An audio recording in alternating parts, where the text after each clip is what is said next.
Hello, everyone, and welcome back to Potty Plant Entertainment. My name is Chris, and in case you don't know, I review movies and I rank them on a scale of 0 to 100 in increments of 5. Today, muchachas and muchachos, we are reviewing one of the greatest movies ever made, The Lord of the Rings, The Fellowship of the Ring. And yes, we are going to be reviewing the entire trilogy, one of the best movie trilogies of all time, if not the best. Very excited to do this. I love these movies so much, and I'm so excited to get to be talking about them. So let's go ahead and jump into it. The Lord of the Rings, The Fellowship of the Ring, based on the famous book, was released in 2001, and it stars Elijah Wood, Ian McKellen, Orlando Bloom, Sean Bean, Sean Astin, Kate Blanchett, Viggo Mortensen, Dominic Monaghan, Billy Boyd, Ian Holm, and Christopher Lee. It was directed by Peter Jackson. It was produced by Michael Lynn, Mark Ordesky, Robert Shea, and the Weinstein brothers. Ew. Anyways, this movie tells a story of a little hobbit who has this ring called the Ring of Power that was forged by an evil entity thousands of years ago. And now it's fallen into his possession. And his friend from the previews from the Hobbit trilogy, his friend who's a wizard named Gandalf, realizes he has this ring. And the evil entity has lived on through this ring. And so he's given this ring to his nephew, Frodo. And he's like, we need to take this thing to the place it was crafted, the volcano, and we need to drop it in and destroy it because they're coming to get it. And if he and his army gets it, there's no stopping them. And so they go on this quest with some other hobbits, Sam, Merry, Pippin, and eventually they come together with, I wrote all these characters' names because there's a lot. They got Legolas, they got Boromir, Aragorn, Merry, and of course Gimli, the dwarf. And they form the Fellowship of the Ring, and they're all going to go on a quest together, setting out on foot across the lands to take this ring and destroy it. This movie is fantastic. I watched the Lord of the Rings trilogy. I came to this very, very late. I didn't watch it until lockdown a couple years ago. Yeah, it's been 2 years since I've watched them. And they were even better the second time. I loved them the first time, but they were even better the second time. But this movie is actually my favorite of the trilogy, and it was the first time I watched it, and it is upon rewatch. This one I just like, it feels has more of a sense of adventure to it than the other two do. But I remember, I was so impressed by this film the first time I saw it. I remember, like, toward the end of it, I was sitting at the edge of my bed.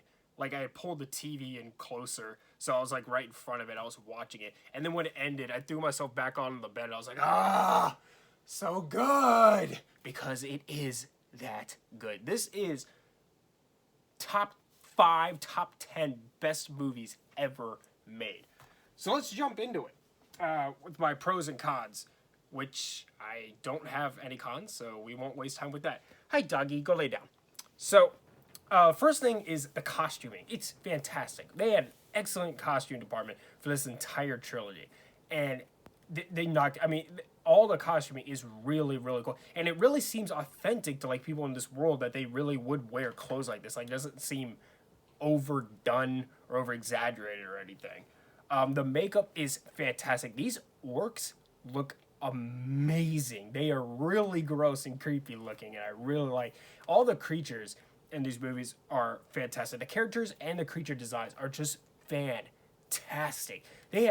This movie really is a work of art because there's so much art and love and care that went into this.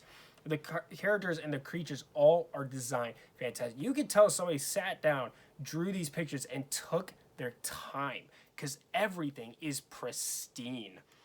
The special effects are really good too. I like how the Lord of the Rings trilogy shows you how to use CGI right. You don't make an entire movie out of CGI. You use it when it's necessary because obviously you can't do everything practically. You use it when it's necessary, but in a real setting. And what they would do is they would use CGI, but they would do it on like an actual set or an actual location because all these movies were filmed on location. Now, when you watch these movies on Blu-ray, the CGI doesn't quite hold up as well, but when you watch it on DVD, you can't notice That's just one of the that's just one of the downsides with watching high def older movies. Even though this movie's younger than me. But even when I was a kid, they didn't really quite master CGI until Avatar came out. And there's even a few shots in that I've noticed don't quite hold up, even on DVD. The characters are fantastic. I love the characters in this movie. Gimli and Legolas are great together. Gimli, I will always have a special place in my heart because he was Salah in Raiders of the Lost Ark and The Last Crusade. So I always loved him. He's fantastic as this dwarf. Orlando Bloom doesn't have a whole lot of lines in like any of the three movies, but he is so cool in these movies. Viggo Mortensen was fantastic in this movie as well. Oh, and Ian Holm. Oh my gosh. What a great Bilbo. Great character. I mean, that's him. That's him. And then this guy did a fantastic job playing a younger him. But we got to talk about Ian McKellen as Gandalf. One of the best casting choices of all time. That is his role. I cannot see anybody else playing that role. He crushed it. And of course, Elijah Wood is Sean Astin. They have great chemistry. They're excellent together. And of course, you know, Merry and Pippin are great in the movie too. But I mean, they're not,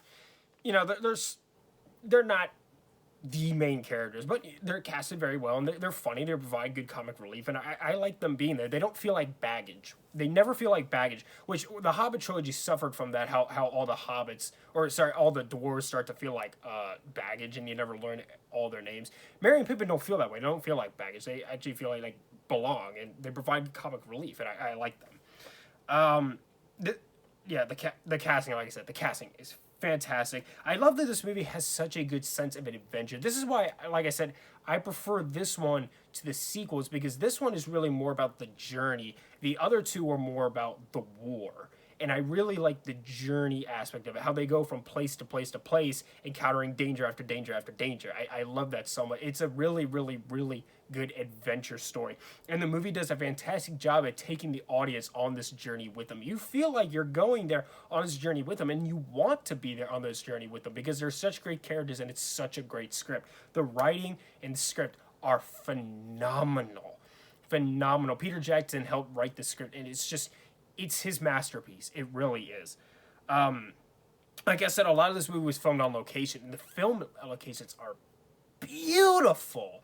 Oh my gosh. I think they filmed some of this like over in New Zealand or something. I don't know. Some beautiful, beautiful place that I will probably never get to see because I'm broke. But this is just such a beautiful looking movie. I love the world building in this movie. It really creates this universe like Star Wars did. It creates this whole world, and you love this world, and you want to get invested in it, and you want to be a part of it because it's just so awesome. The production design is, I don't know why I did that. The production design is fantastic. They did an excellent job at making this feel like a thing. This world feels lived in. It feels real. They actually built the little Hobbit village, and they left it sitting there for like a year so that the grass could grow and everything, and the place looked live-in. Like, there was a lot of care that went into this. The music. It would be a sin to talk about the Lord of the Rings trilogy without talking about the music. So good. It is so good. It's so good. Everything about this movie is so good. Peter Jackson's directing is fantastic. He directed the crap out of this movie. It is a really well-directed movie. It's a really well-written movie. The set designs are fantastic.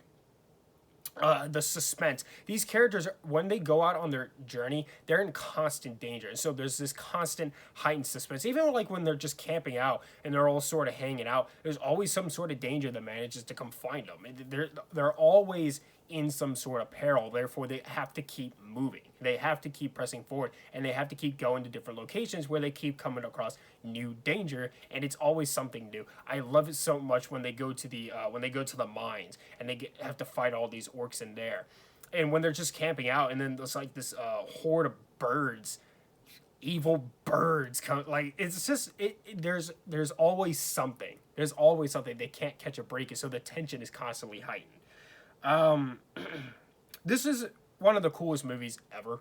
one of the coolest trilogies ever. Everything about these movies is just cool. You want to be a part of it because it's just so cool, and the characters are just so cool. Who wouldn't want to be friends with Legolas? Legolas is awesome. I want Legolas to be my best friend. Does anyone else? I want Legolas to be my best friend. This movie even has exciting build-up. There's a lot of this movie that takes place before the Fellowship actually becomes a thing, but all that is just as exciting as well. This movie has like the best build-up of all time. It's crazy. This movie does a good job conveying friendship and love. There's a lot of hugs in this movie, which is very, very nice. It's a very good change of pace from what a lot of the movies you watch. There's a lot of hugs and love in this, and I very much like that. I also like how much, like I was talking about how much care went into this. They created a fake language, the elf language. They actually made that. It's like Klingon from Star Trek. Like, it's an actual language they sat down and thought up. Like, they aren't just like saying random stuff. They came up with a language. And the exposition is never overdone. Never overdone. This movie never gets boring. It never feels slow at any point. It doesn't have any slow points. I mean, there's, you know, like, there's some parts where, like, they stop to talk a little bit, but it never feels slow. The Lord of the Rings, The Fellowship of the Ring, is one of the greatest masterpieces to ever grace the silver screen. I love this movie to death, and it, of course, deserves nothing shy of a 100. To give this movie anything other than a 100 is a sin against humanity. Okay, so we're going to be talking about the whole trilogy. I'm doing the Two Towers next. After that, I'm doing the Return of the King. And then after that, I'm reviewing another movie trilogy. I've already started rewatching those films so I can make those videos. And I got a bunch of other videos planned after that. So lots of content coming at you. Thank you so much for watching. Subscribe to Pod Planetarium for more. Hit the like button. Leave a review, suggestions down in the comments. Down in the comments down below. Follow me on Instagram at Pod Planetarium for channel updates. Seriously, follow me on Instagram. Follow me on Instagram, please. Follow me on Instagram. I would greatly appreciate it if you did that. Thank you, and much love.